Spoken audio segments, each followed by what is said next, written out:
Okay, we're going to configure a VISOR for Ethernet TCP/IP to send ASCII strings and to parse the response.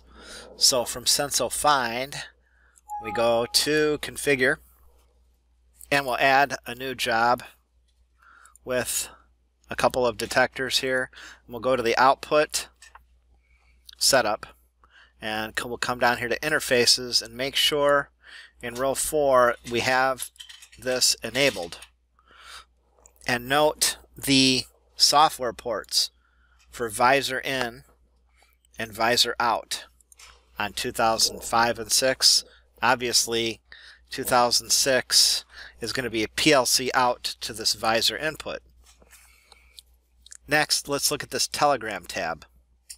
We want to include in this payload anything we want to send the PLC. So overall result is going to be a P or an F. We might want the position X, say. And for the code, we may want the string. So by default, this comes up in binary. So almost always we want to make it go to ASCII. So it's easier to parse the string in the PLC. The next thing, like our position X, that could be 0 millimeters or it could be 20. So the length will change. So we'd want to go in here and put in a minimum length for all of these. For the string, I'll put in 25. And we want to go set the maximum string in the detector to also 25. So I come here to Setup, I click on Detector. Down below in the detector list, I pick my string, and here's my code of 25. Let's go back to Output.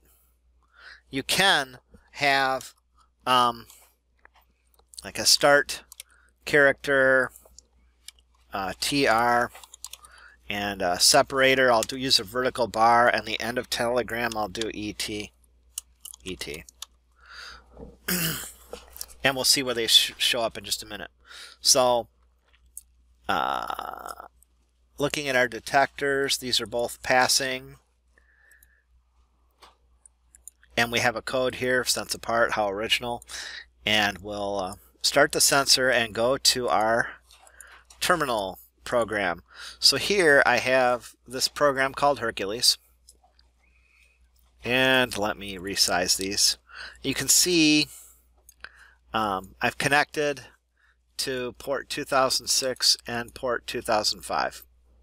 Whoa. Let me go back here to Job and go to Trigger Mode. And clear this window. And clear that window.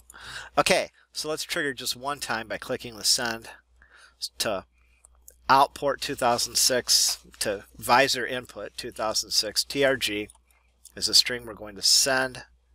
And you can see up here, it echoed back a TRGP, meaning the P means not that the detectors passed, but just that the trigger passed. And then look, there's the end of telegram up there on 2006. On the bottom here, you can see on 2005, let's go look at the output again. On Hercules 2005, what we got is the start. ST, that's our start string. Whoops. And then we have 1, so that's our counter. We have 1 image. If we look up here at statistics, well, now we have 2. That's the counter overall. We have our vertical bar right here. That's our separator. The next row, overall result, has P for passed.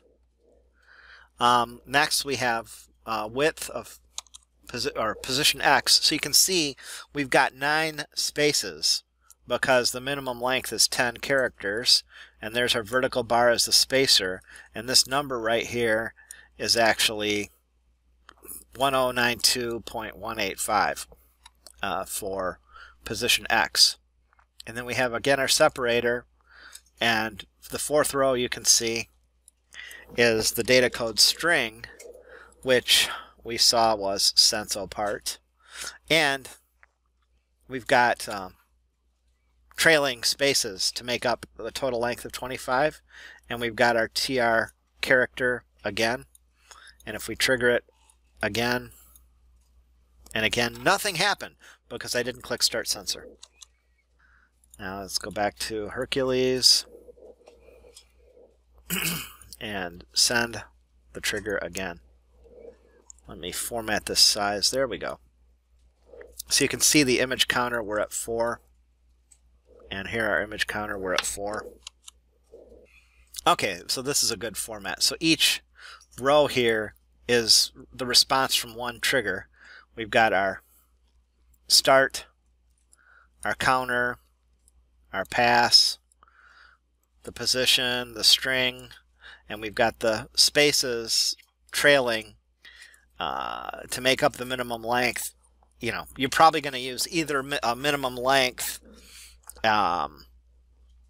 or you're going to use a separator character or a separator string. You're not going to use both.